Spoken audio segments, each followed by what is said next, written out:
Episode 5, Telling the Time. Hello and welcome to Listen to Stories. This is a simple story for English learners. Today, our character is Adam, and his story is about telling the time. Listen carefully and enjoy the story. My name is Adam, and today I want to talk to you about time. Time is very important in my life, and I think about it every day. Every morning I wake up and the first thing I do is look at the clock.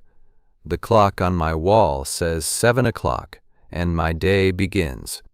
7 o'clock in the morning is my favorite time to wake up. Not too early and not too late, just right. I get up and I go to the kitchen. I look at the clock on the wall and it says 7:05. I make my breakfast and I eat slowly. By the time I finish, the clock says 7:20. I go to the bathroom and I get ready for work. I look at my watch and it says 7:45. 7:45 means I have 15 minutes before I need to leave. So I move a little faster now. At 8 o'clock exactly, I close the door and I walk to the bus stop. I am always on time. This is very important to me. The bus comes at 8:10. I get on the bus and I sit down near the window. I look at my watch again. It says 8:15, and I know I will arrive at work on time. At 8:30, the bus arrives near my office. I get off and I walk quickly to the building. I arrive at my desk at 9:25. I have 5 minutes before work starts, so I make a cup of coffee. At 9 o'clock, I start my work. The office is busy and everyone is at their desk. At 10:30, I take a short break. I drink some water and I look out of the window for 5 minutes. At 1:45, my stomach makes a sound. I am hungry and I know that lunch is in 15 minutes. At 1 o'clock, I stop my work and I go to lunch. I have 1 hour for lunch, so I take my time. At 2 o'clock, I go back to my desk. The afternoon is long, but I work hard and I stay focused. At 3:15, my colleague Sara comes to my desk. She says, "Adam, do you know what time it is?" I look at my watch and I say, "It is 3:15.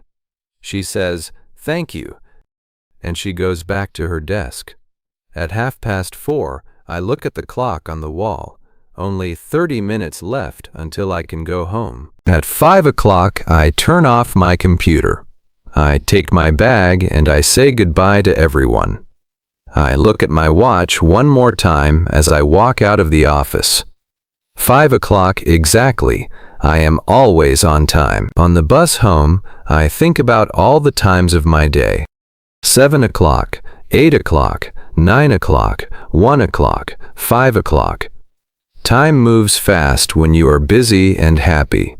And today was a busy and happy day. I arrive home at 5:20. I open the door and I go inside. I sit on my sofa and I take off my shoes. I look at the clock on the wall. It says 5:30. I have the whole evening in front of me, and this is a wonderful feeling. At 10 o'clock at night, I get into bed. I look at my watch one last time. I arrive home at 5:20. I open the door and I go inside. I sit on my sofa and I take off my shoes. I look at the clock on the wall. It says 5:30. I have the whole evening in front of me, and this is a wonderful feeling. At 10 o'clock at night, I get into bed. I look at my watch one last time. 10 o'clock, time to sleep. Tomorrow, the clock will ring again at 7, and a new day will begin. Time is a gift, and I try to use every minute well. Good night, and I will see you in the next story. Thank you for listening to this story. I hope you enjoyed it today. Subscribe to Listen to Stories for more stories. See you in the next episode.